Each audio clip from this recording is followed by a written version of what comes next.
Si je suis là, c'est parce qu'on va aller filmer Sophie Fontanelle et les finalistes du Bold Woman Award. On arrive chez Sophie Fontanelle. Sophie Fontanelle, je la trouve forte, je la trouve courageuse, je la trouve audacieuse. J'ai trop hâte de la rencontrer. Et un peu peur aussi. Ok, donc surtout, tu filmes tout le temps, parce que j'ai dit à Sophie de préparer une surprise, donc elle va sûrement nous surprendre. J'ai bien compris, vous allez me coller le bazar toute la journée, quoi. Mais c'est pas possible, vous êtes à combien? À 25? On est combien avec, vous êtes? on est une petite équipe. C'est extension du domaine de mon appartement. J'ai voulu faire une petite présentation en majesté. J'adore. Ah, venez. Venez. Oh, il y en a encore à l'intérieur. Oh là là, ça s'arrête plus. Et j'ai vu une petite pancarte par là. Bold, on a le choix entre eux. Où ça? Virtuoso. Bon, j'avoue, je l'ai glissé. La Bold. Ah, ça, c'est toi qui l'as mis, oui. ça. Alors, Virtuoso, ça, c'est moi. Et Bold, en fait, quand au début, j'ai travaillé pour le Bold Woman Award, je me suis intéressée à ce mot. Et il avait, pour moi, une petite connotation masculine. Il avait un côté bold. Ah oui. Mais bold, ça veut aussi dire qu'il laisse une empreinte, qui marque. Et les bold women, finalement, c'est des femmes marquantes. C'est des femmes marquantes. On a beaucoup à apprendre d'elles, tu vas voir. Ah, j'en suis sûre. Qu'est-ce qui donne confiance en soi? De pouvoir avoir la capacité de se retrouver seul et de se demander tout seul ou toute seule si l'idée qu'on a, elle est bonne. Et toutes ces femmes que j'ai vues, toutes ces femmes bold que j'ai vues et que je commence à en avoir vu un peu, à un moment, elles écoutent personne en fait. L'année dernière, déjà, tu présentais le Bold Woman Award qui est organisé par Veuve Clicquot. Et du coup, est-ce que cette année, tu as vu un changement dans la sélection des lauréates? Oui, figure-toi que oui. Ah oui. Elles ne spécifient plus qu'elles sont des femmes. C'est un prix de femmes, mais en fait, elles ne se définissent plus comme ça. C'est génial. Le mot qui revient assez souvent dans le Bold Woman Award, c'est entreprendre. Oui. Mais qu'est-ce que ça veut dire, entreprendre? Ah ben, entreprendre, pour moi, ça veut dire vouloir changer le monde. Et sauf que maintenant, on a l'idée que pour changer le monde, il faut militer. Et c'est un autre genre d'action. Et les femmes qui entreprennent, toutes, elles ont un point commun. Elles identifient un manque et elles y vont. Il y a quelqu'un qui appelle pour dire que j'ai tout à fait raison. Sophie, je veux repartir d'ici avec ton mantra de l'audace. Alors, est-ce que tu pourrais me l'écrire dans ce petit cahier? D'accord. Alors, j'en ai un de mantra. Je te mets un petit cœur. Alors, tu vois, c'est facile. Bonsoir à toutes et à tous. C'est une joie de vous accueillir pour l'édition 2021 du Bold Woman Award. La maîtresse de cérémonie ce soir est une personne d'une audace absolue. Et en plus, dotée d'un esprit, je ne sais pas comment dire, merveilleux. Et surtout, tellement, mais tellement sympathique. Comment je le sais? Eh bien, tout simplement parce que cette personne, c'est moi-même. Mesdames et messieurs, je vous demande une salve d'applaudissements pour votre maîtresse de cérémonie ce soir, Sophie Fontanelle.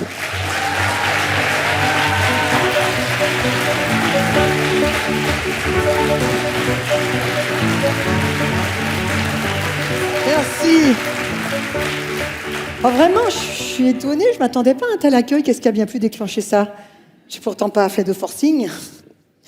Écoutez, je vous le redis de vive voix, merci d'être là ce soir dans cette salle très impressionnante. Elle était déjà impressionnante, vide, mais alors la pleine, je vous dis pas.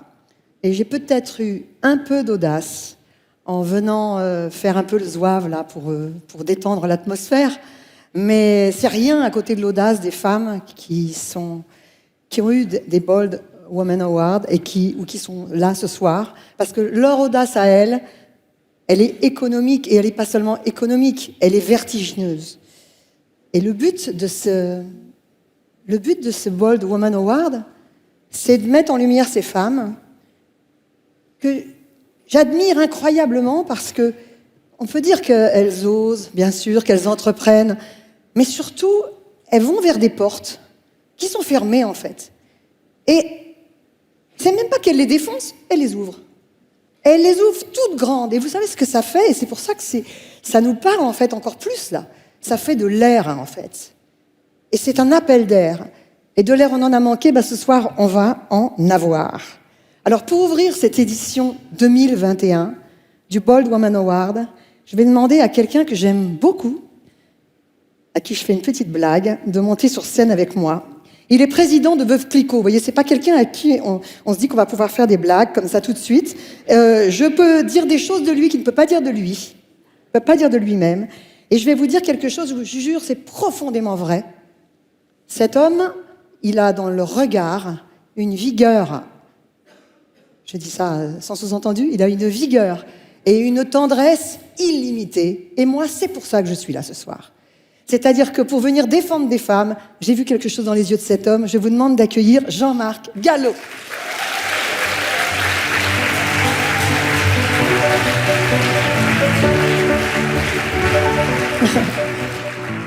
Vous vous attendiez pas à un tel accueil? Non.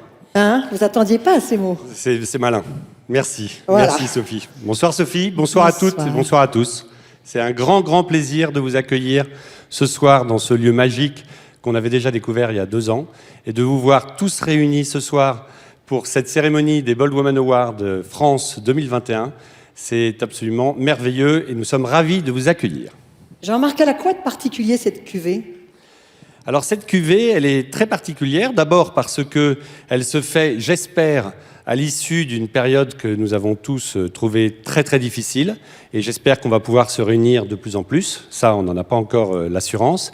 Et puis aussi parce qu'on va bientôt être à la 50e cérémonie des Bold Women Awards l'année prochaine. Ça fera 50 ans que nous mettons en avant des femmes entrepreneurs, audacieuses, inspirantes, incroyables. Et donc, l'année prochaine, pour les 250 ans de la maison, ça fera 50 ans. Donc là, on se prépare et on continue à découvrir des profils de plus en plus extraordinaires. Et comme vous l'avez très bien dit tout à l'heure, c'est plus des femmes entrepreneurs, c'est l'entrepreneuriat pur, avec cette détermination, cette audace qui habitait Madame Clicquot. Je vous rappelle que Madame Clicquot, et je serai court parce que beaucoup d'entre vous ont déjà entendu cette histoire, au début du 19e siècle, à 27 ans, elle reprend l'entreprise de son mari, qui venait de décéder. On n'avait pas le droit de diriger une entreprise à cette époque-là. Elle, contre l'avis de tout le monde, dont son beau-père, elle reprend les mains de l'entreprise et elle la développe en termes d'innovation, en termes de développement international fantastique. Et ça, c'était l'audace, c'était la détermination. Et donc depuis, on a ce programme Bold. Si je vous faisais un tour de l'Europe, depuis 2 mois, on a remis des Bold Women Awards à Londres, à Berlin, à Amsterdam, à Bruxelles. On a fait des Bold Conversations au Nigeria et on était ensemble il y a 1 mois à Marseille. À Marseille, c'était pour des extraordinaire. rencontres audacieuses où on a fait du speed mentoring pendant 1 journée avec 15 mentors. Je vois certains d'entre eux qui sont avec nous ce soir pour pouvoir aider. Mais on était en plein soleil, ce qui aidait à mentorer. C'était pas désagréable, Voilà. mais bon, ça c'était le plus, Ouais. c'était pas pour On ça qu'on était au était là-bas. paradis. Et donc en fait cette année, on a décidé que le Bold Woman Award, ça serait l'optimisme. On va parler d'optimisme. Pourquoi d'optimisme? Parce qu'on a on a un baromètre Veuve Clicquot depuis 4 ans, et dans ce baromètre, on mesure les barrières sociales et sociétales et la volonté d'entreprendre des femmes. Et en 2 ans, en France, on a gagné 10 points sur la volonté des femmes actives d'entreprendre. Elles étaient 28% en 2019 qui voulaient potentiellement créer leurs entreprises. Et en 2021, elles étaient 38%. Donc 10 points de plus. Elle voulait vraiment sortir de chez elle, en fait. Bah, ça doit être ça. Ça doit être ça, mais il y a cette volonté d'entreprendre, et ça, c'est fondamental. C'est pour ça qu'avec les Bold Women Awards, on a décidé d'être dans le concret, dans l'impact, pour pouvoir inspirer avec les femmes que je vois ici au premier rang et pour lesquelles le jury a eu tant de mal à se départager. Et c'est pour vous montrer des parcours formidables qu'on est là ce soir. Donc à toutes et à tous, je souhaite une excellente soirée. Bonne soirée à vous aussi. Mais Juste un petit mot, parce qu'on a oublié quelque chose, Sophie, c'est que nous avons Madame la ministre. j'allais vous le dire. Elisabeth Moreno. Nous avons une invitée. Absolument. Madame la ministre Elisabeth Moreno, ministre de l'égalité des femmes et des hommes, de la diversité et de l'égalité des chances, qui va nous rejoindre un petit peu plus tard pour partager avec nous sa vision. Donc, on l'entendra un petit peu plus tard. D'ici là, je vous laisse. Il faut le que je me floor débrouille sans vous. Et je vous Je souhaite vais à essayer. tous et à toutes une très bonne soirée. Merci.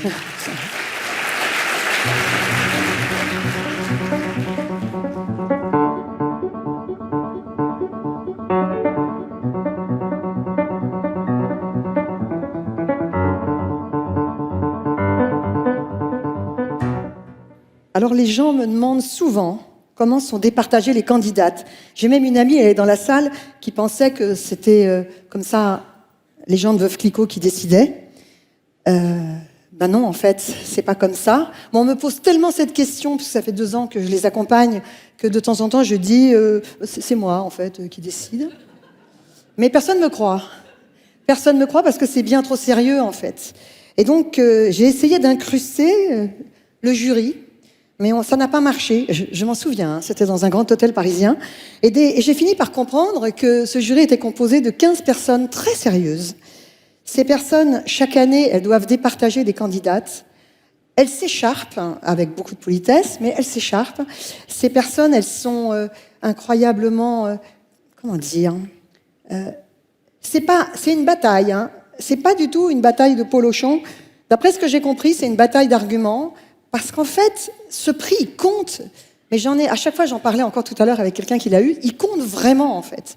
Et donc, on sait que l'enjeu, il est grand, même si quand on l'a pas, bah, c'est quand même aussi génial. Il faut toujours rappeler que même quand on n'a pas un prix, on existe, hein. Donc, le jury, il est là, il est devant moi, il est exactement là au premier rang. Et je reconnais Aurélie Jean, pour ceux qui ne la connaissent pas, je ne sais pas comment vous faites parce qu'elle passe partout à la télé.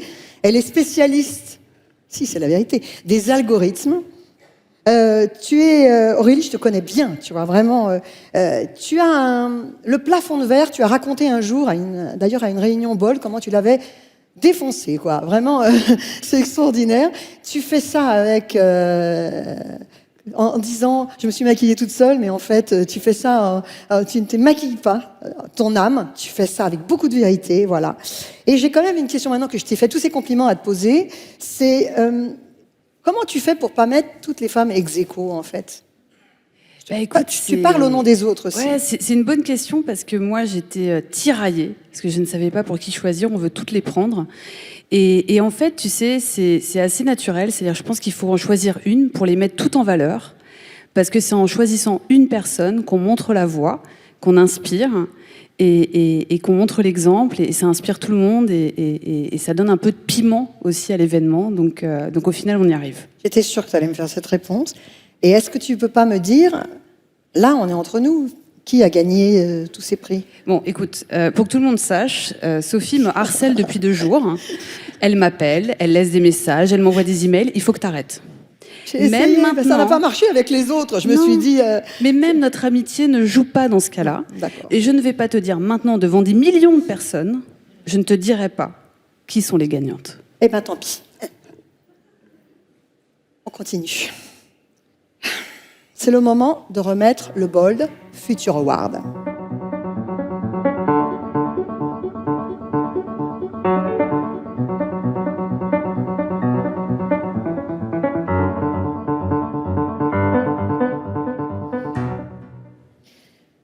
Alors, l'année dernière, le Bold Future Award a été remis à Meet My Mama. Je ne sais pas si vous savez ce que c'est Meet My Mama, mais c'est vrai qu'ils ont consacré un projet visionnaire, mais vraiment visionnaire. C'est le pari, c'est fou, c'est le pari que la cuisine est le prochain immense moteur d'ascension sociale.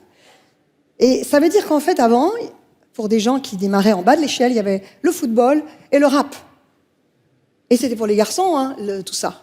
Ben maintenant, il y a la cuisine pour les garçons et les filles, donc en plus, c'est égalitaire, mais... ces femmes font travailler des tas de femmes qui savent cuisiner, quand bien même elles ne savent pas parler français. C'était pour vous dire un mot, parce que elles sont tellement prodigieuses, les femmes qui tiennent ça. On regarde les 3 candidates 2021.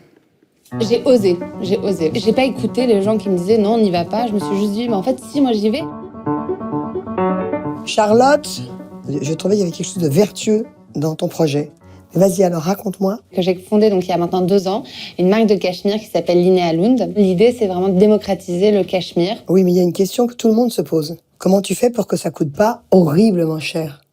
Alors justement, ma force en fait, si tu veux, c'est que du coup j'ai une traçabilité jusqu'à la chèvre. Après ensuite on récupère cette fibre et ensuite cette fibre est emmenée en Italie, donc chez mon filateur, où elle est transformée en fil. Ensuite ce fil va être tricoté pour devenir un pull. Mais ma force en fait, c'est qu'aujourd'hui moi je travaille à 80% sur de la production à la demande. On essaie vraiment d'être dans une économie circulaire. Donc en fait moi je produis que ce qui est vendu aujourd'hui. J'ai cette petite boutique qui me permet vraiment d'être un laboratoire où du coup on présente, si tu veux, des produits qui sont développés. Donc nous on travaille vraiment sur des produits unisexes basiques que je porte. Donc si tu veux, l'idée c'est toujours de jouer avec en dessous et au-dessus. Mais donc c'est des basiques qui sont un peu revisités, retwistés, mais on reste sur des produits qui sont quand même assez simples et iconiques de la garde-robe masculine et féminine. La cliente va choisir le produit dans le coloris de son choix. Il va être produit pour elle dans mon atelier en Italie sous 2 semaines. Et c'est justement ça, pour répondre à ta question, qui fait qu'on est sur un prix aussi juste, je dirais. Voilà, mon mantra. C'est vraiment naturel.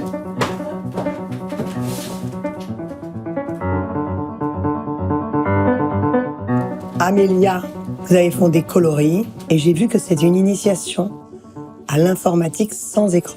Mais sans écran, ça veut dire qu'en fait, on va proposer aux enfants de manipuler les concepts informatiques, mais loin des écrans. Donc, ils vont manipuler, par exemple, les algorithmes, le système binaire, la logique booléenne. Et comme on fait des mathématiques ou non?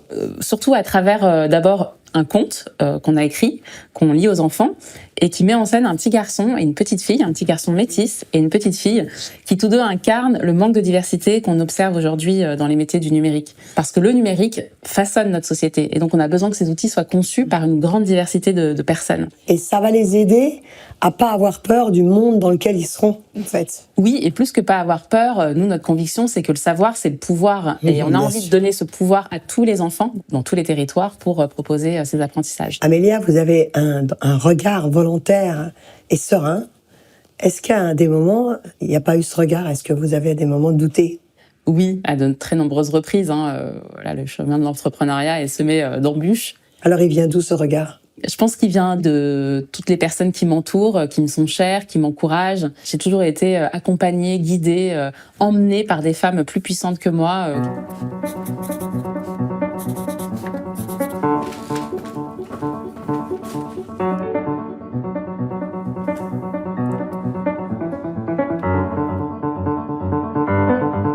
Je pense que le plus audacieux, surtout sur ce projet, c'est de se dire qu'actuellement la restauration immersive n'existe pas énormément, du moins elle n'est pas démocratisée. En fait, on est persuadé que c'est l'avenir. Jade, tu as seulement 22 ans. Pourquoi tu as cette foi dans le fait que les gens vont vouloir aller vers ce genre de restauration? Souvent, on peut dire qu'en tant que femme, on peut ne pas se sentir prendre au sérieux parce qu'on est une femme. Moi, je l'ai senti bien plus parce que j'étais jeune. Je me le prenais toujours dans la figure. Tout le temps. Et ça, en fait, ça m'a donné encore plus envie de tout casser, je crois. Mais Comment est-ce que tu te projettes, rien que dans 10 ans? je nous imagine être vraiment la référence de la restauration multisensorielle, donc avec 50 éphéméras dans le monde entier. C'est pas qu'on s'imagine, c'est qu'on est sûr qu'on va le faire, en fait. Et comme ça, quelque chose d'artisanal, comment on fait fortune? Quand vous venez manger chez Ephéméra, c'est un menu unique. Donc tout le monde mange la même chose, tout le monde arrive au même moment et tout le monde repart au même moment. Vous êtes en retard d'un quart d'heure, vous avez loupé la muse-bouche. C'est comme au cinéma, le film... Alors que vous avez payé en avance. Ouais, exactement. C'est fantastique, Donc, je commence à comprendre. Voilà pourquoi on fait pas. Non, je rigole, je plaisante. Et on fait surtout fortune parce qu'on a 8 clients sur 10 à peu près, qui en fait, ça va titiller leur curiosité de se dire « Ok, mais qu'est-ce qu'ils vont faire dans ce lieu avec un autre thème dans 6 mois ?» Ouais. Donc ils reviennent parce que c'est bon. Parce Mais qu'ils s'ennuient pas. Ils s'ennuient pas. Nos équipes ne s'ennuient pas. On n'a jamais eu un resto où on n'était pas complet. On est complet tous les soirs, tout le temps. Et les autres, c'est parce qu'ils sont au régime.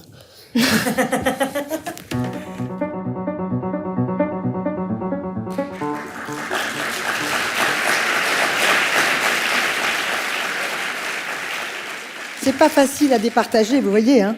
Et pour remettre le Bold Future Award 2021, je vais inviter sur scène une femme qui est directrice de cette chose qui a un si joli nom qui s'appelle les ressources humaines, directrice des ressources humaines du groupe LVMH. Chantal Gamperlé, je vous accueille.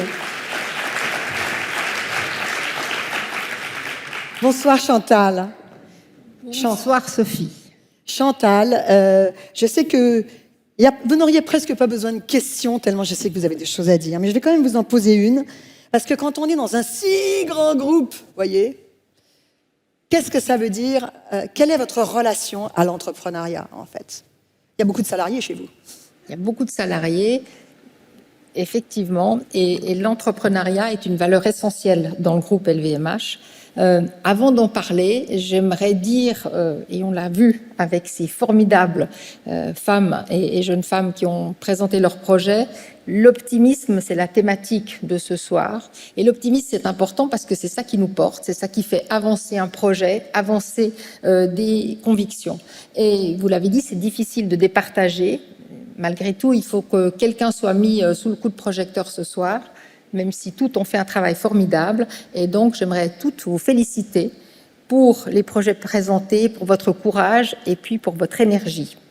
Croire en soi et croire en son projet, c'est particulièrement important, justement, quand on fait de l'entrepreneuriat. Et c'est une valeur qu'il faut qu'on cultive dans les grands groupes. Et c'est vrai que le groupe LVMH a beaucoup grandi. En 15 ans, moi, je l'ai vu passer de 60 000 employés à aujourd'hui 170 000 personnes. Et donc, il faut cultiver cette agilité, il faut cultiver cet esprit Et du coup, là, d'entreprise. ce que c'est que les ressources humaines, c'est un concept qui a complètement évolué aussi, alors.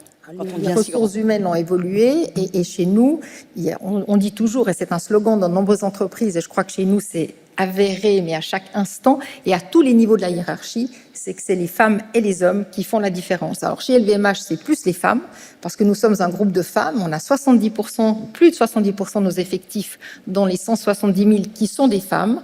Et on vise la parité, vous savez que ça c'est un projet et on est très persévérant, comme les jeunes femmes qu'on a vues tout à l'heure. Et aujourd'hui, nous avons 44% de femmes qui sont dans des postes clés et on arrivera à 50%, ça c'est absolument sûr. Et c'est important. Alors vous parliez peut-être candidater. Vous serez soumis à l'œil très critique des ressources humaines. Oui, j'ai bien compris, oui. Vous parliez, je parlais de l'effort qu'il faut quand on est un groupe, parce que les organisations qui grandissent se complexifient, voilà, et on perd quelquefois cette agilité. Et donc chez nous, d'une part, on a une organisation, et Veuve Clicquot est un bon exemple, qui donne vraiment de l'autonomie à nos maisons. On en a 75, ça c'est un principe très important.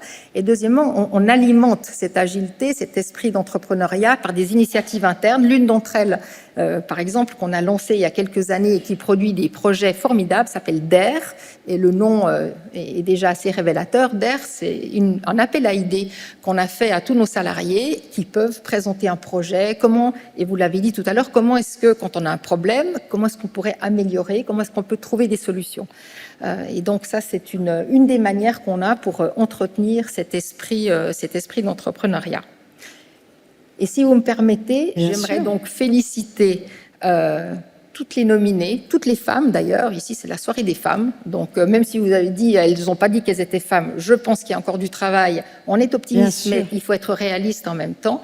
Donc, féliciter les femmes, féliciter les nominées. Et si vous me permettez, pour conclure, un petit mot personnel, j'aimerais féliciter ma fille Chloé, qui est dans la salle, et qui, aujourd'hui, a prêté serment après 8 années d'études. Et ça, c'est un bel exemple d'optimisme. Ouais. Voilà. Bravo. Merci Chantal. Merci.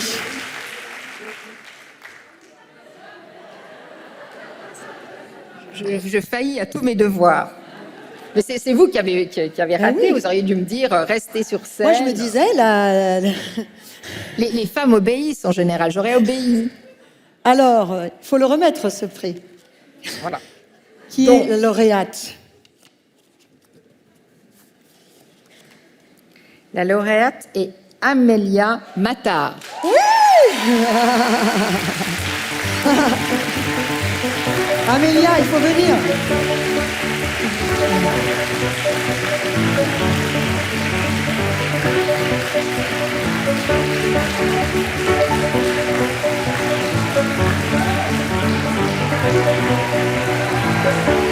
Il faut l'ouvrir. Ah.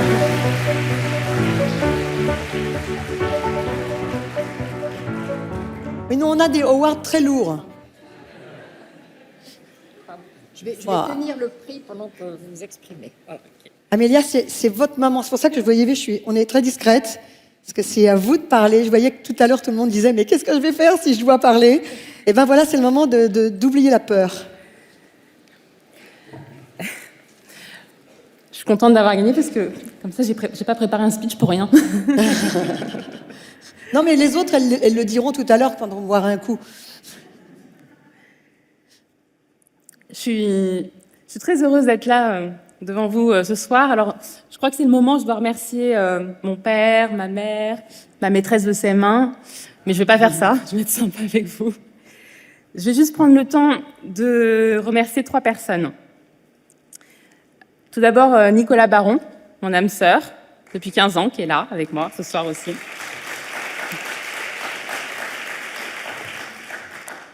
Je vais remercier aussi Aurélie Jean, une femme d'une grandeur absolument exceptionnelle, dont l'audace et la générosité m'inspirent. Qui n'a jamais énormément. donné votre nom, alors que je lui ai demandé 3 fois de me le dire. Et je voudrais remercier aussi Perrine Legal, mon associée, sans qui Coloris ne serait pas Coloris.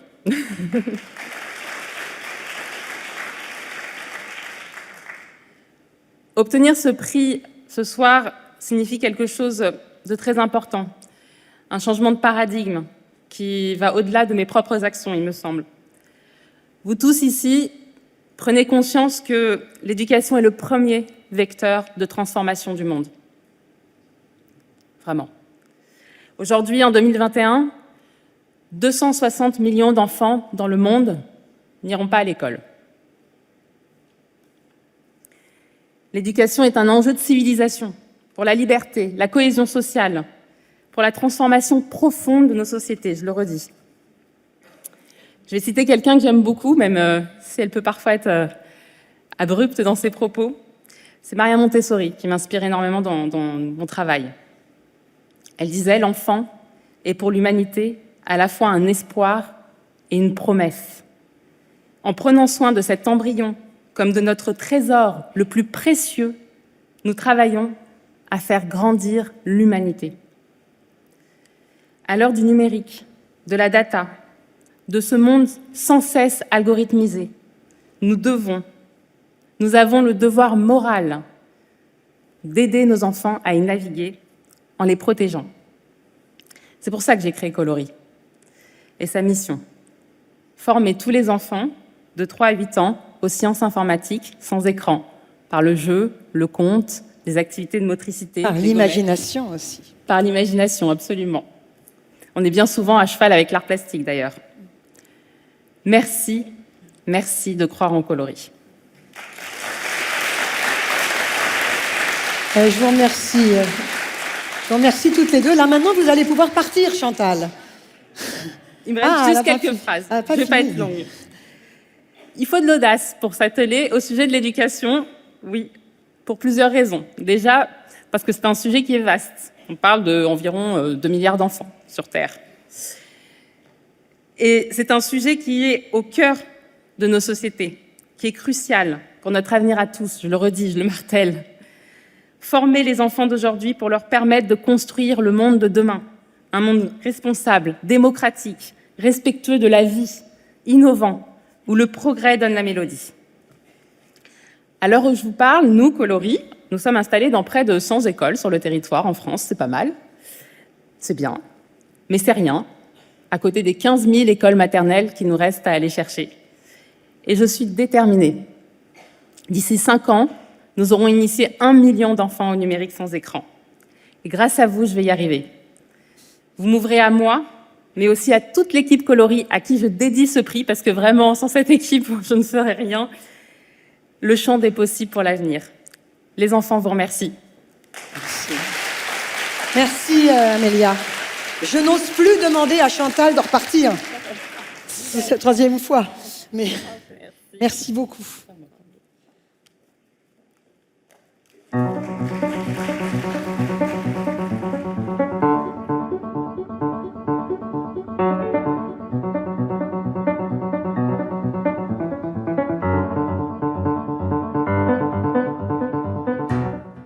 Alors là, c'est le moment où l'équipe de Veuve Clicquot m'a dit « À ce moment-là de la cérémonie, tu auras une carte blanche. » Mais j'ai déjà pris la carte blanche au début, vous avez vu? Alors j'ai réfléchi et je me suis dit, mais j'ai fait ça sérieusement, je me suis dit, si je peux faire ce que je veux, eh bien je veux partager. Il y a 2 jours, pour comprendre, je n'ai pas fait qu'appeler Aurélie Jean pour lui demander le nom des lauréates, pour comprendre le vocabulaire qui allait être utilisé ce soir, j'ai eu une conversation téléphonique avec une professeure de philosophie. Elle s'appelle Marie Robert. Et je la connais, mais moi, par son compte Instagram, qui s'appelle Philosophy is Sexy. Déjà. Ça dit un peu son intrépidité à celle-là. Je lui ai demandé le sens des mots, entreprendre, monter sa boîte, start-up. C'était passionnant. Je sais que tu es là ce soir. Je sais que tu es là ce soir par là. Tu m'as beaucoup aidé, mais moi, je vais te tendre un petit traquenard. C'est qu'en fait, je vais te demander de monter sur scène. Allez, aidez-la, parce qu'elle ne comprend pas ce qui se passe. Viens. Viens. Je sais que c'est une blague, et comme je ne la fais pas à moitié, regarde ce qu'on a fait. Lève un peu ton nez. Tu vois ? Moralité, méfiez-vous quand Sophie Fontanelle vous appelle. Voilà. Mettez-la sur mute. Tu vois, on a bien rigolé au téléphone. Ouais, c'était sympa. Alors- Je sais pas si c'est aussi sympa là, mais c'était sympa. Il faut que tu te laisses guider. Ok. Il faut que tu te laisses guider parce qu'on va reprendre la conversation téléphonique que nous avons eue. Enfin, pas tout, ne t'inquiète pas.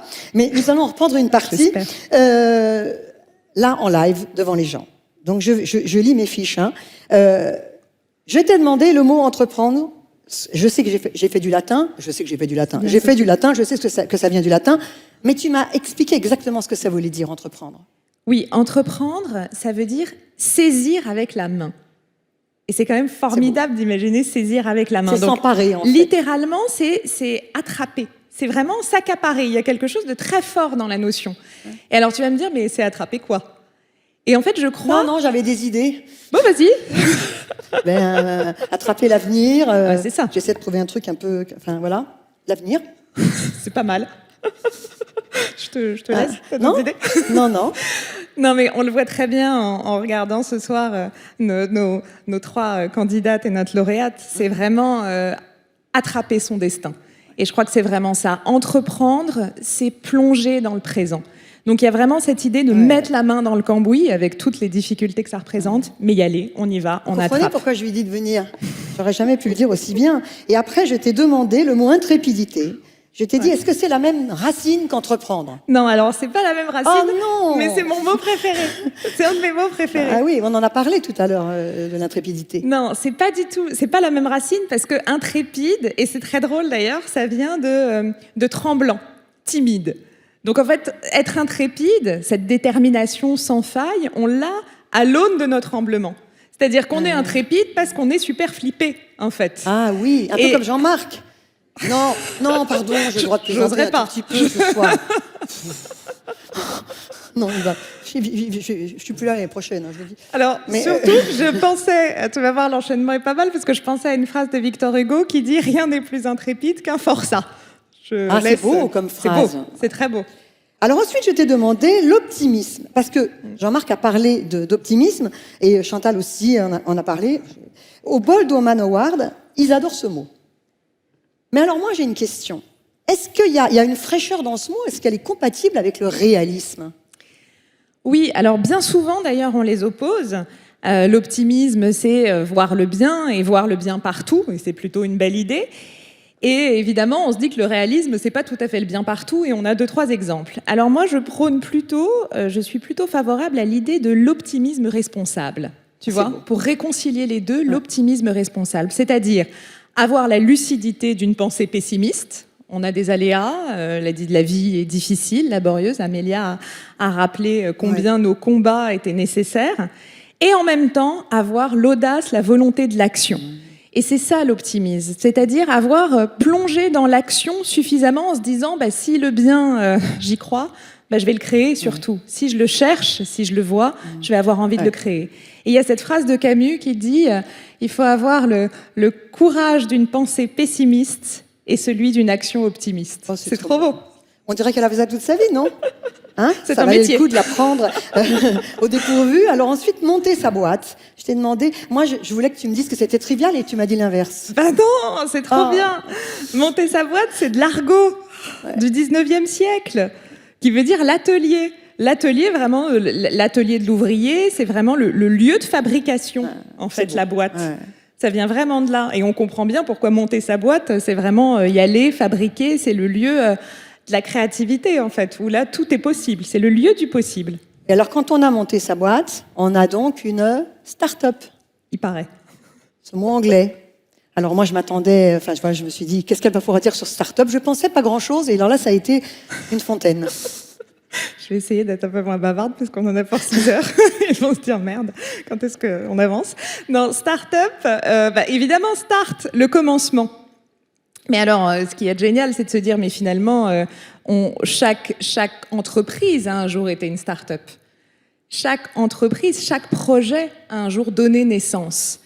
Et donc là où on se dit que c'est intéressant et où il faut changer notre regard, c'est qu'on pourrait se dire, au bout d'un moment, on passe à une entreprise. Et non, start-up est devenu un mode de vie, c'est-à-dire l'enfance permanence de l'entreprise. Mais qu'est-ce que ça veut dire dans l'enfance? Ça veut dire la possibilité d'oser, de tenter, d'essayer. Toutes les qualités qu'on voit chez les enfants au quotidien et qu'on perd parfois dans des systèmes un peu plus figés. Et je crois que dans l'idée de start-up, c'est conserver cette idée du commencement de chaque jour, et qu'on soit une entreprise ou pas, qu'on soit une start-up ou pas, finalement, peu importe le terme, mais continuer à avoir chaque matin tout ce champ des possibles qui s'ouvre à nous. Mais Marie, on a fait plein d'autres mots, plein. Je veux dire, c'est fantastique, il faut faire un livre. Et moi, je remarque un truc, je voudrais vraiment faire passer ce message ce soir, c'est que là, on a des mots français. Et moi, je découvre en fait le monde de l'entrepreneuriat. Et je vois qu'il est truffé de mots anglais, et après tout, c'est comme ça. Mais en français, on sait dire des choses, bordel. Voilà. Merci je te remercie beaucoup, Sophie. beaucoup. Merci à tous. Merci beaucoup. Alors, vraiment, je recommencerai plus.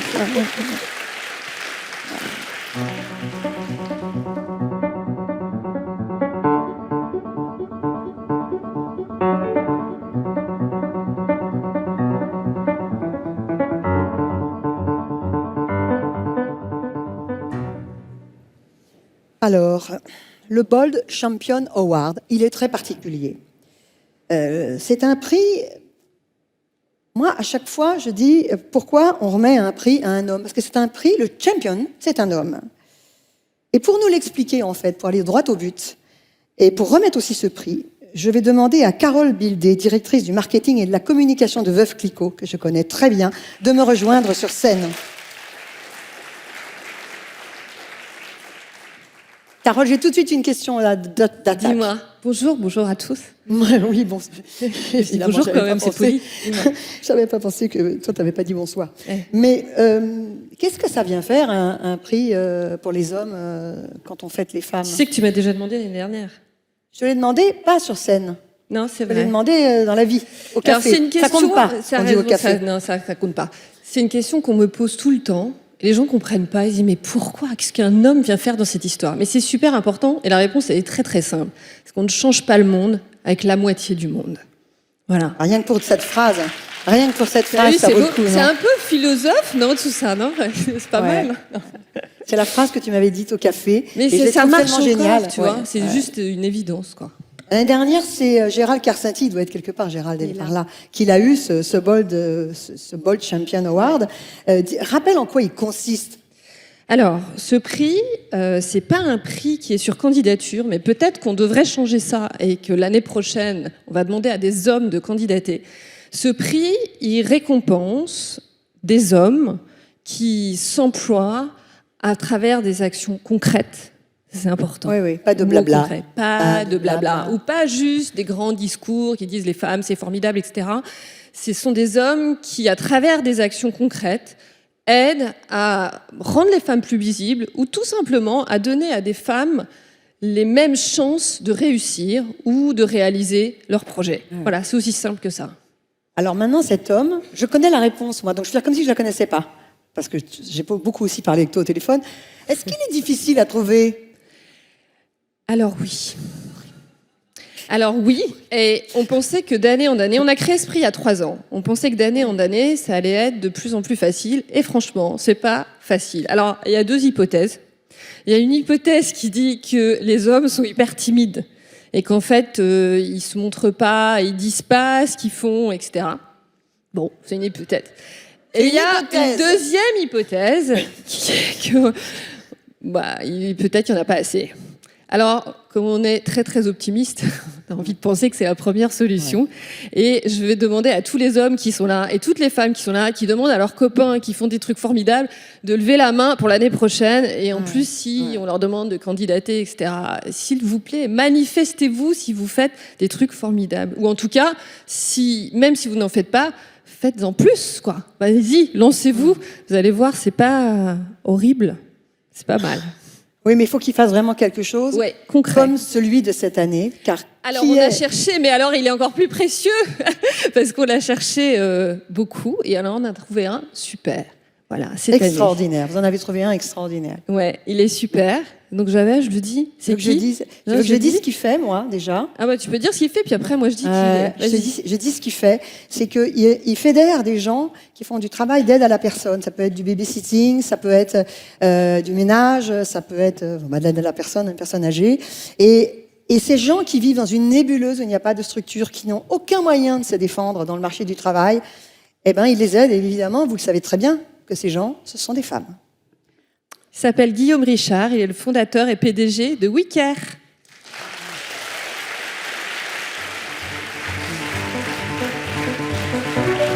Bonsoir Guillaume. Alors Guillaume, il y a un super prix, mais je vais le garder bien au chaud parce qu'il est lourd et ça va être compliqué si vous voulez dire 2-3 mots. Donc je vous le garde bien au chaud. Alors ça va être difficile de dire 2-3 mots parce que j'ai une barre de fer, parce que demain je me fais opérer de la mâchoire. Bon, il est super courageux parce qu'il est venu, il a une journée horrible. Bravo. Franchement, bravo quoi. Mais l'audace, c'est aussi de oser s'adresser à vous en zozotant, ce qui est vraiment terrible. Et ce qui a été dit tout à l'heure, c'est qu'on crée une entreprise parce qu'on a envie de changer le monde. Et c'est vraiment ça. On a envie de changer le monde. Des fois, on veut changer le monde parce qu'on va faire une pizza et on pense que cette pizza, c'est la meilleure pizza du monde et on veut la partager avec les autres. Moi, mon rêve, c'est de changer le monde en faisant une entreprise qui soit le numéro 1 mondial des services à la personne. On est déjà le numéro 1 français avec différentes marques comme O2, APEF, France Présence. Et en 2004, on faisait 250 000 € de chiffre d'affaires. Le numéro 1 mondial faisait 3,5 milliards de dollars. Et on s'est vu, on se donne 30 ans pour devenir numéro 1 mondial. Et notre projet, c'est un projet qui est à la fois un projet entrepreneurial, mais avant tout un projet qui a un impact social extrêmement fort. On a créé 18 000 emplois sur les 14 dernières années en France. On a un impact sociétal, parce qu'on accompagne, et on a un impact environnemental, parce qu'on essaie de réduire au maximum les trajets de nos collaborateurs qui interviennent au domicile. Et puis, surtout et avant tout, à partir du moment où on a un projet d'entreprise, ce projet, il n'est pas que pour l'entreprise, pas que pour ses clients. On veut aussi changer la société et changer le monde. Et faire en sorte que les femmes, qui sont la moitié du monde, soient aussi mieux représentées, mieux accompagnées. Et donc, dans notre projet, il y avait cet aspect égalité femmes-hommes. Et on l'illustre à travers énormément de choses différentes, dont notamment un fonds de solidarité que j'ai créé, que j'ai doté à qui j'ai donné plus de 5% de mes actions du groupe, et qui vient notamment en aide aux femmes victimes de violences conjugales. Et je voulais juste m'arrêter 2 secondes là-dessus. On peut penser que les violences conjugales, c'est l'apanage des classes populaires. On peut le penser. Mais l'année dernière, nous sommes intervenus directement, on fait différents types d'actions, et l'année dernière, on est intervenu directement auprès de 9 de nos femmes cadres. 9 sur 150, environ, femmes cadres dans mon groupe. 9 sur 150, ça fait 6% de nos effectifs. 6% en un an. En un an, 6% de mes effectifs cadres se sont adressés au Fonds de solidarité parce qu'elles étaient victimes de violences conjugales. Je vous laisse faire le calcul sur 10 ans. Donc, on a des choses à faire pour aider les femmes à entreprendre. Et il y a une entreprise qui est absolument phénoménale là-dessus, qui est Bouche la boîte, qui a été fondée par Marie-Éloi, et qui est un truc qui est absolument extraordinaire. Je vous encourage à la suivre et à voir tout ce qu'elle fait pour les femmes, mais il faut aussi s'occuper des femmes dans la sphère privée. C'est ce que l'on fait, nous, c'est ce qu'on essaie de faire modestement avec notre fonds de solidarité, d'éveiller les consciences, de dire que non, ce n'est pas normal qu'un mec, juste parce qu'il est plus fort physiquement, puisse abuser physiquement d'une femme, et que ce n'est pas quelque chose qui ne concerne que les classes populaires. Quand vous avez 6% de vos effectifs cadres, femmes, qui en une année ont le courage de faire appel à un fonds de solidarité parce qu'elles se font taper dessus par leurs connards de mecs, ben ça prouve que c'est quelque chose qui est absolument indispensable et dont on a besoin et qu'on a besoin de faire. Et moi, je suis frère de 3 sœurs, père de 3 filles, et j'ai pas envie que ce monde soit un monde où les femmes aient peur chez elles, aient peur d'entreprendre. Dans mon groupe, il y a plus de 500 agences de services à la personne locale. Il y en a la moitié qui sont en franchise, la moitié en succursale. Dans mes succursales, ce sont donc des salariés. C'est à plus de 95% des femmes. Mais franchisés, c'est exactement le même métier. Exactement le même métier. C'est à plus de 60% des hommes. La seule différence, c'est le statut. D'un côté, salarié, avec toute la protection que cela apporte, et toute la sécurité. De l'autre côté, c'est l'entrepreneuriat, avec le risque que ça représente. Et moi, je trouve ça insupportable. Je ne sais pas ce que vous en pensez, mais c'est le même métier, et d'un côté, j'ai 60% d'hommes, de l'autre côté, j'ai 95% de femmes. Tout ça parce qu'il y a juste une différence, qui est une différence de statut, entrepreneur ou salarié. Et c'est pour ça qu'on aide aussi, au sein de l'entreprise, tous nos managers à devenir entrepreneurs. Et on a déjà plus d'une vingtaine de managers qui étaient des femmes responsables de leur agence, qui sont devenus entrepreneurs et qui, aujourd'hui, sont à la tête de leur agence. C'est leur entreprise et elles peuvent grandir avec leur entreprise. Et j'ai plein d'histoires formidables de collaborateurs, de collaboratrices qui ont commencé en tant que simples intervenants et qui sont aujourd'hui à minima responsables d'agence. J'en ai une qui est même directrice de région et j'en ai une qui est devenue entrepreneur. Elle a commencé il y a 5 ans comme simple intervenante, elle faisait du ménage et aujourd'hui elle a sa propre entreprise. Et ça, mais Guillaume, c'est génial. Est-ce que vous comprenez pourquoi c'est difficile à trouver un homme comme ça? Il est bold, hein, qu'est-ce que t'en penses? Il est bold, champion. Il est bold, il est Il est champion. vraiment bold. Voilà. Même avec une barre dans les dents, hein, c'est dire. quand même. Bravo, merci beaucoup. Merci. Ah.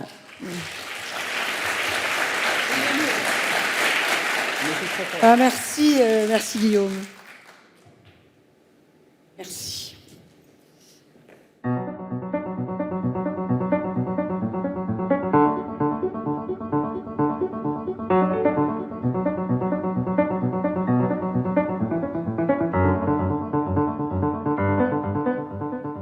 Et nous arrivons au Bold Woman Award.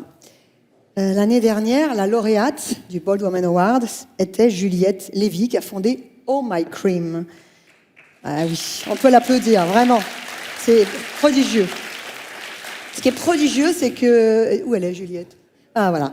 Ce qui est prodigieux, c'est que, Juliette, tu es allée te mettre entre des géants de la cosmétique, avec un peu ta famille qui t'a épaulé, etc. Mais enfin, tu es allée te mettre là... fallait le faire, quoi. C'était comme avec une Mini, se mettre entre les Rolls-Royce au parking, quoi. Et tu l'as fait, et tu as réussi. Tu as réussi à monter ce truc qui grossit. J'ai une question banale, mais comme j'ai parlé avec quelqu'un ici, c'est Sarah Lavoine, qui a déjà eu un prix, un Bold Award, et qui m'a dit à quel point c'était important. Je voulais te demander, toi, dans cette année, si ce prix t'avait donné particulièrement de la force, ou si tu en avais déjà, en fait. Je pense que la réponse, elle est un petit peu entre les deux. Il fallait de la force ces dernières années et surtout, je le rappelle souvent, je trouve beaucoup d'inconscience pour arriver à traverser toutes les épreuves qu'on surmonte au quotidien, toutes et tous en tant qu'entrepreneurs. Mais j'avoue que c'est un prix qui m'a donné beaucoup de force. Je dis souvent que c'était une petite parenthèse enchantée dans un quotidien qui, en plus, l'année dernière, était particulièrement mouvementé. Ouais. Mais on se mettait beaucoup de crème. Ouais, voilà, on en a profité pour se faire du bien tant qu'on pouvait. Et j'avoue que c'est un prix qui insuffle énormément de confiance, dont mes équipes aussi étaient particulièrement fières, qui est vu comme effectivement comme très prestigieux de l'extérieur et qui, je trouve, véhicule un message hyper important. Et moi, j'ai parlé à beaucoup de gens sur Instagram, sur les réseaux sociaux, dans la vraie vie, qui disaient c'est hyper chouette de mettre en lumière ce genre de parcours parce que ça montre que finalement c'est possible. Et il y a un mantra qu'on a vu tout à l'heure à l'écran qui, moi, me parle énormément. C'est le fameux, je sais plus qui l'a écrit, tu vois, c'est facile. Ben, c'est moi. C'est toi. C'est moi qui décide, c'est moi le jury, enfin tu vois, je veux dire, soyons clairs. Et ben bravo Sophie. Alors merci, écoute, je voudrais te dire, d'abord on l'applaudit, ouais. Et je voudrais te dire quelque chose qui est entre toi et moi, mais j'en profite. Tu m'avais filé un tube transparent qui fait un peu rouge à lèvres et un peu blush. J'en ai plus. La bonne nouvelle pour tes produits, ça m'a duré 1 an. Mais il faut qu'on parle après.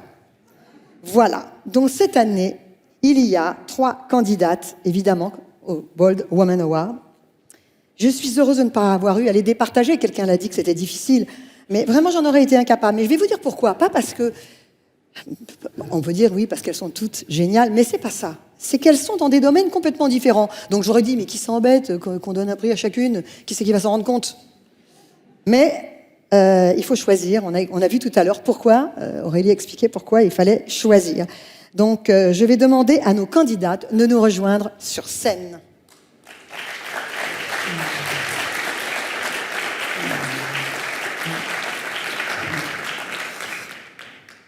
Bonsoir, bonsoir. Bonsoir Elena Poincet. Bonsoir Nathalie. Bonsoir à toutes et à tous. Oui. Je suis impressionnée d'être devant vous parce que je connais les dossiers, comme on dit. Il y a aussi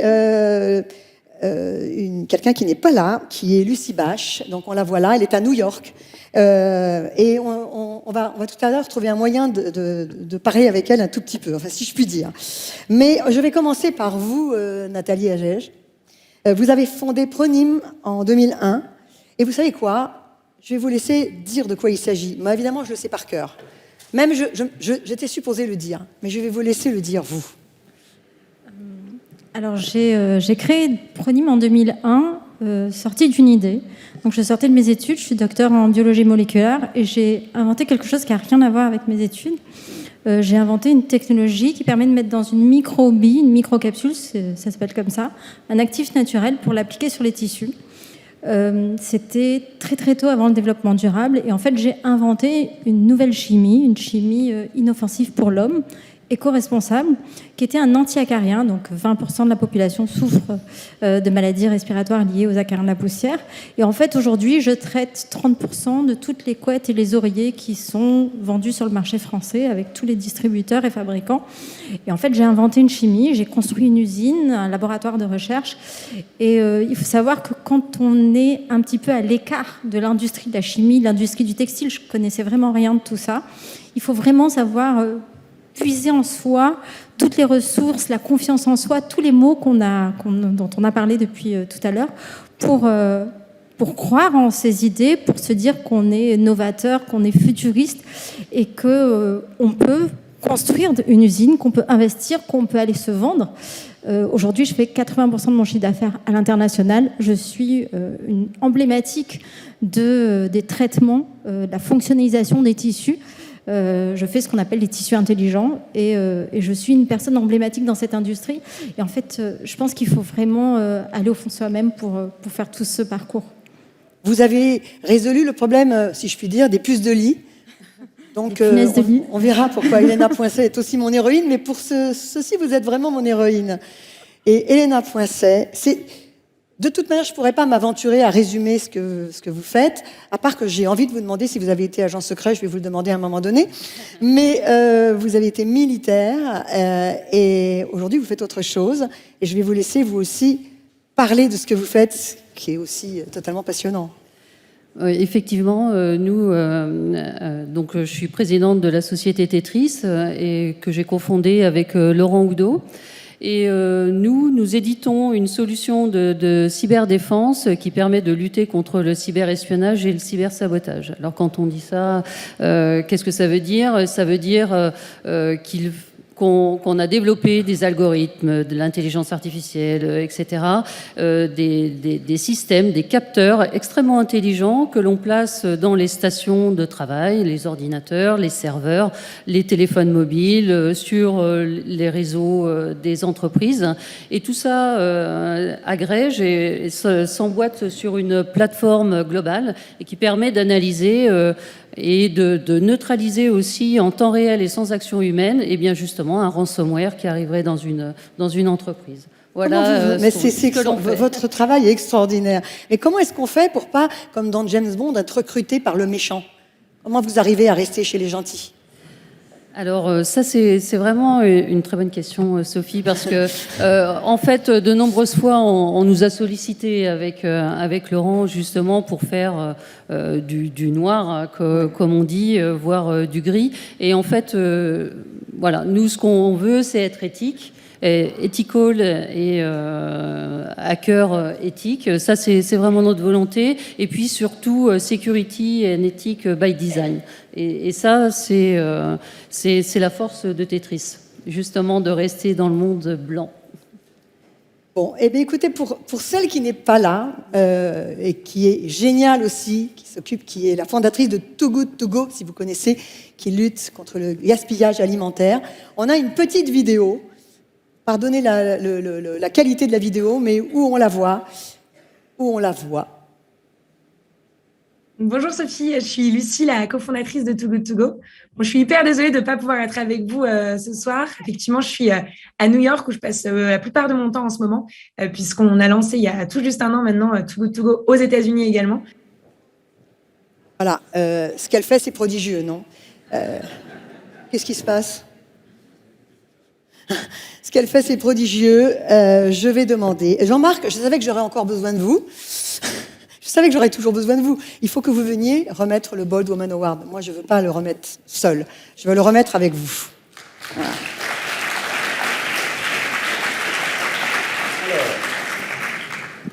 Avec plaisir, Sophie. Mais oui. De toute manière, je ne sais pas ouvrir la boîte. J'ai essayé, hein, c'est pas pour dire, mais j'ai vraiment essayé. C'est toujours difficile, mais il faut bien un lauréat ou une lauréate. Et ce soir, c'est Elena Poincet.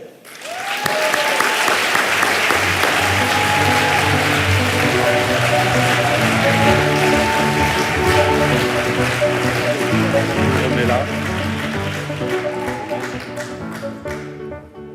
Peut-être vous voulez dire quelque chose. Oui, tout à fait. C'est pas mal d'être du côté des gentils, vous voyez. C'est un avantage. Merci beaucoup, je suis très touchée de recevoir ce Bold Woman Award. C'est vrai que en 2010, quand on a créé notre société avec Laurent, on est parti d'une feuille blanche. On a décidé de créer cette solution de cyberdéfense. Et puis, quand en 2013, on disait les ransomware vont arriver, vous allez voir, ça va être une catastrophe, etc., personne nous écoutait.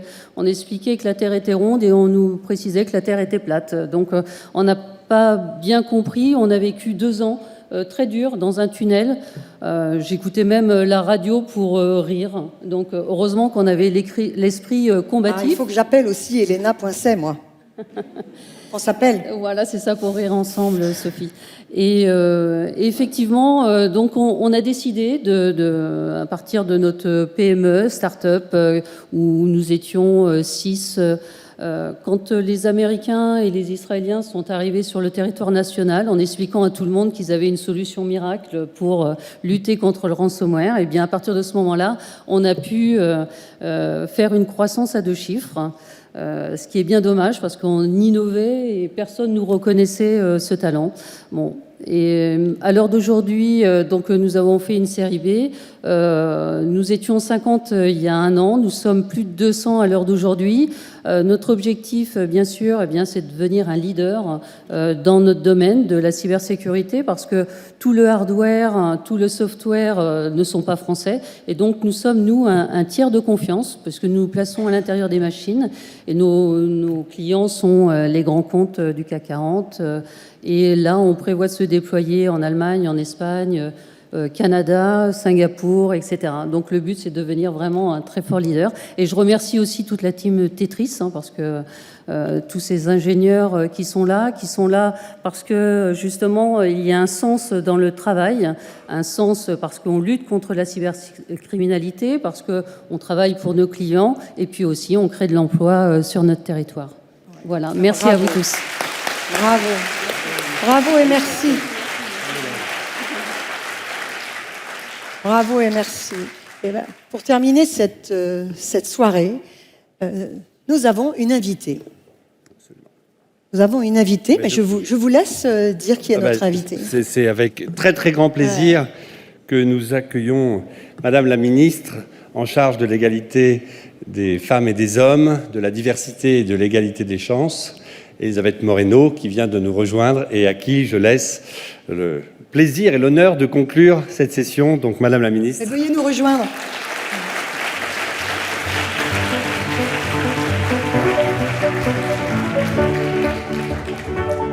Bonsoir.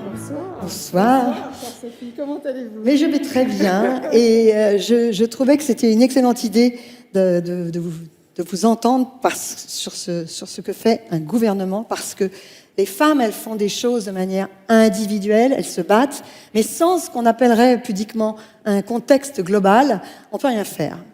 Donc, ce soir, c'est la soirée qui met en lumière des femmes, comme on l'a vu, et je crois que vous avez quelque chose à leur dire. Ah, j'ai plein de choses à vous dire. Et je pense que Monsieur le Président Directeur Général, cher Jean-Marc Gallo, vous avez raison. C'est à la fois un plaisir et un honneur pour moi d'être avec vous ce soir, pour une soirée bold, parce que Dieu sait que pour les femmes, il nous faut de l'audace pour surmonter certaines des difficultés auxquelles nous sommes confrontés. Et j'ai bien conscience que je suis peut-être la dernière personne qui parlera avant d'aller célébrer ces victoires, donc je vais essayer à la fois d'être concise, mais aussi de vous dire des choses qui me tiennent très à cœur. Et je veux commencer évidemment par vous remercier de m'avoir conviée à cette soirée tout à fait exceptionnelle. Quand je suis arrivée à l'entrée tout à l'heure, je me suis dit, voilà une soirée digne de la beauté et de l'intelligence des femmes. Et moi, je suis intimement convaincue que l'entreprise du 21e siècle sera engagée ou ne sera plus. Cette conviction, je l'ai chevillée au corps depuis de très nombreuses années. Cette conviction, je sais que toutes et tous ici présents, vous la partagez également. Parce qu'il y a des combats où l'urgence doit dicter notre engagement, où l'urgence doit commander nos actes. Des combats pour lesquels nous ne pouvons plus attendre. Des combats que nous devons mener inlassablement parce que non, les choses ne vont pas changer d'elles-mêmes. Et l'égalité entre les femmes et les hommes est de ces combats. Parce que si en un demi-siècle, nous avons réalisé davantage de progrès qu'en plusieurs millénaires, les inégalités économiques ne se sont pas encore évanouies, les violences sexistes et sexuelles ne se sont pas dissipées et les discriminations de genre n'ont pas encore été abolies. En d'autres termes, les progrès qui ont été accomplis tout au long de ces décennies ne doivent pas nous éblouir.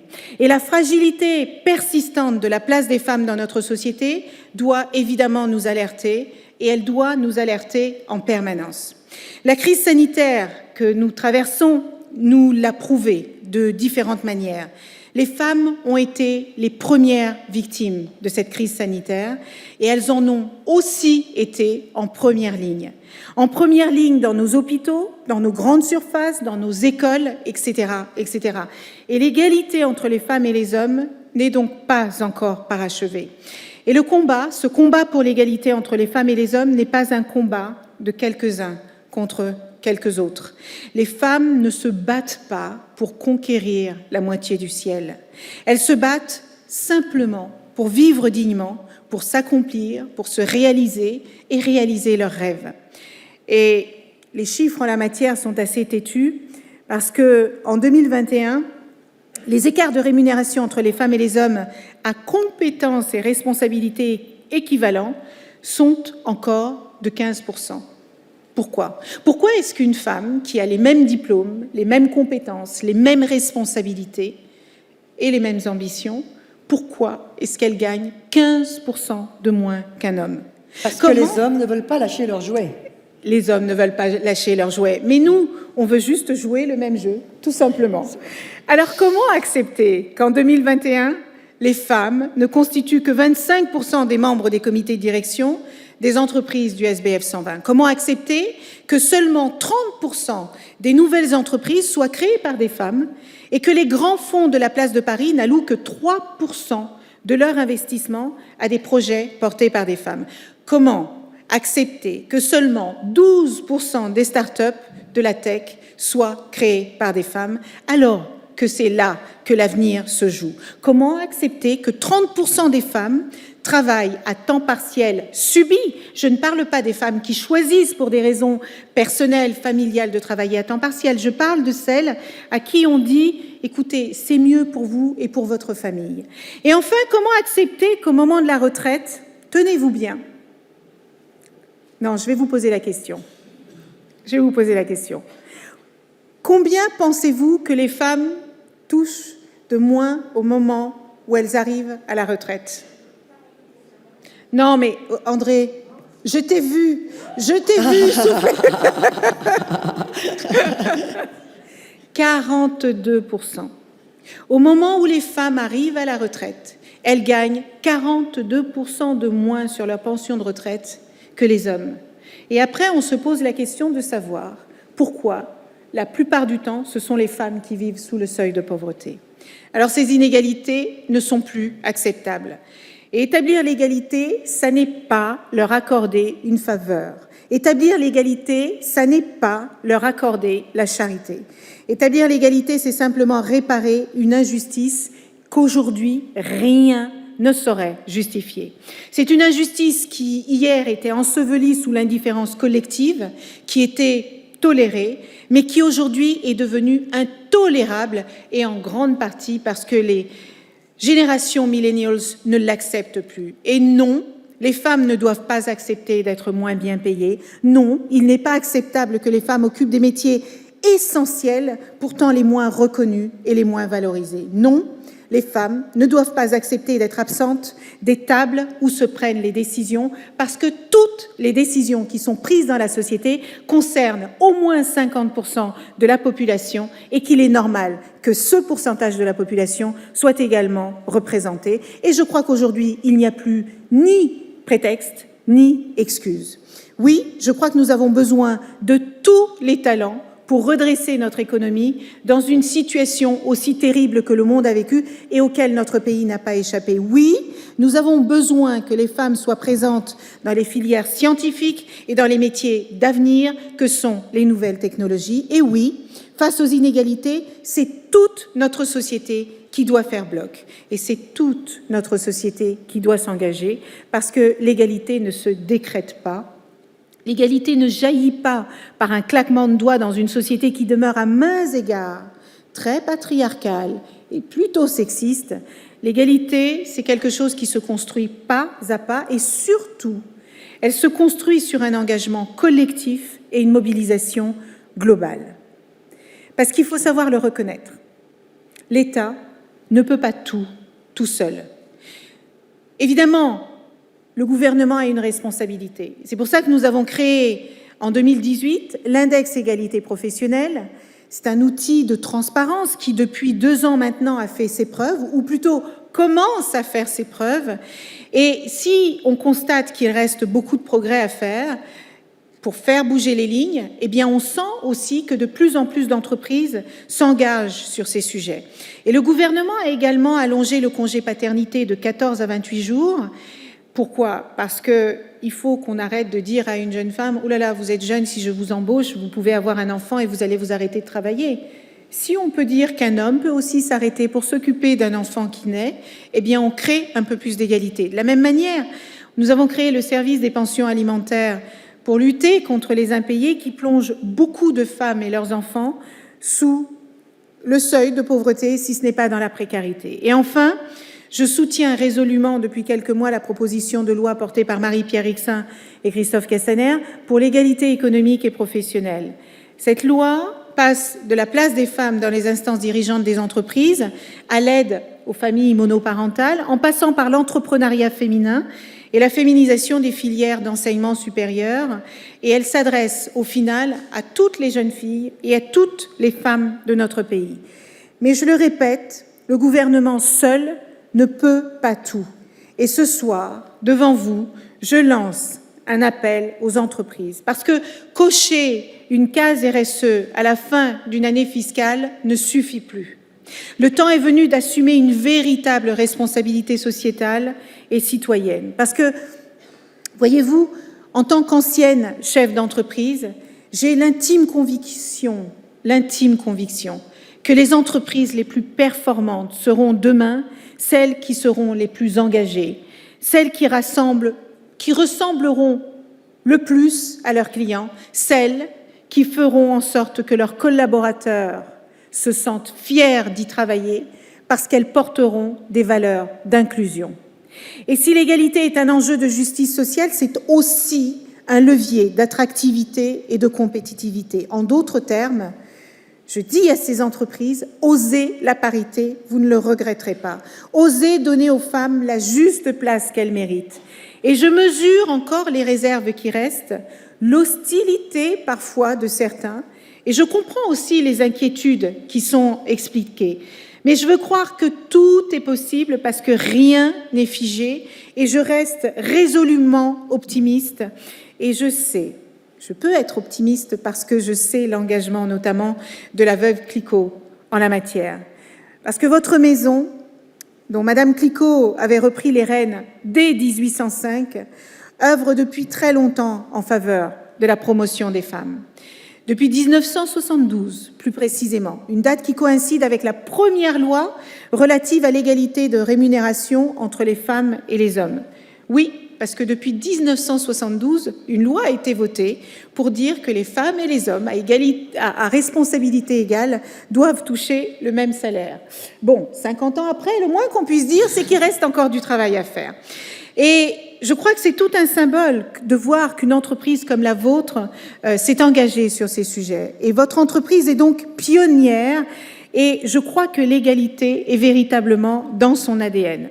Et dans ce contexte, je sais que le 8 mars dernier, vous avez établi un partenariat avec Neoma Business School pour financer durant 3 ans 10 bourses d'études de jeunes étudiantes afin de les accompagner dans leur réussite. Et je crois vraiment que c'est à travers ce genre d'initiatives concrètes que l'on construit l'égalité pas à pas. Et c'est pour cela que je veux vous en remercier très chaleureusement. Et pour toutes ces raisons, je voulais vraiment être parmi vous ce soir, pas pour vous faire de très longs discours, mais c'est important pour moi de vous partager tout ce qui est en train de se passer, mais aussi, surtout, pour partager ces parcours inspirants, ces femmes et aussi ces hommes, parce que je ne crois pas qu'on puisse gagner cette bataille uniquement entre femmes, qui ont décidé que l'égalité ne devait pas juste être une incantation, mais qu'il fallait que nous en fassions quelque chose de fort et de réel et de concret, parce que je crois que c'est bien d'un combat commun dont il s'agit, un combat qui doit, femmes et hommes, nous rassembler. Et c'est pour ça que je tiens à féliciter Guillaume Richard, qui est, je crois, j'espère que je ne me trompe pas, notre Bold Champion Award, pour l'ensemble du travail accompli par We Care en faveur de l'égalité, qu'il s'agisse du fonds de solidarité que vous avez mis en place pour lutter contre les violences faites aux femmes et lutter contre les inégalités ou de l'enquête que vous avez conduite en 2018 sur la charge mentale, ce prix est évidemment très largement mérité.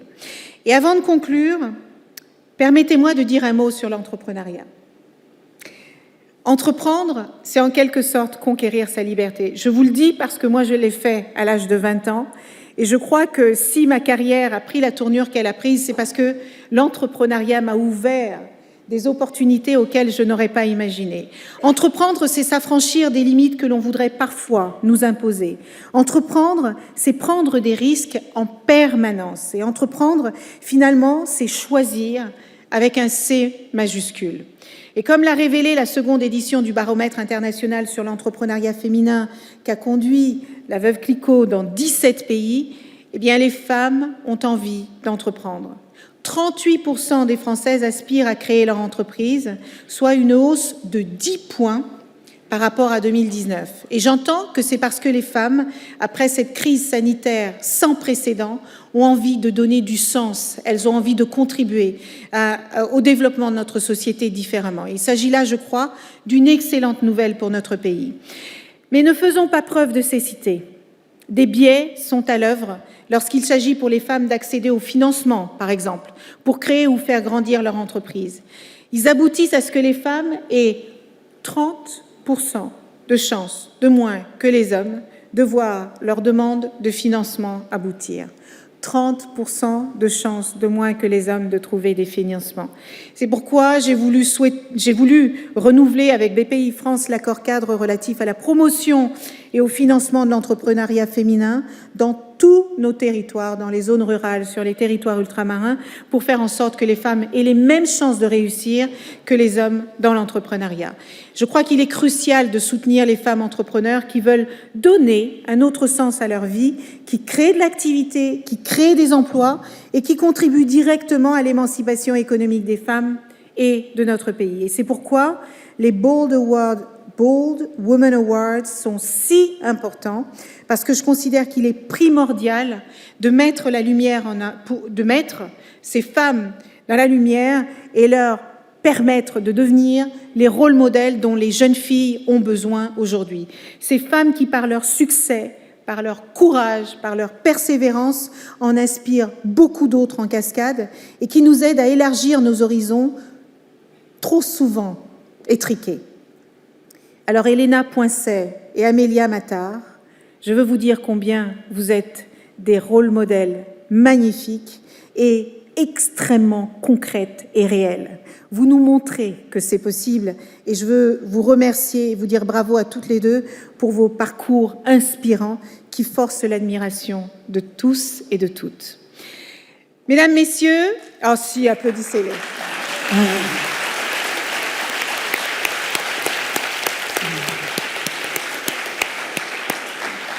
Pour conclure, je vous promets, je conclus.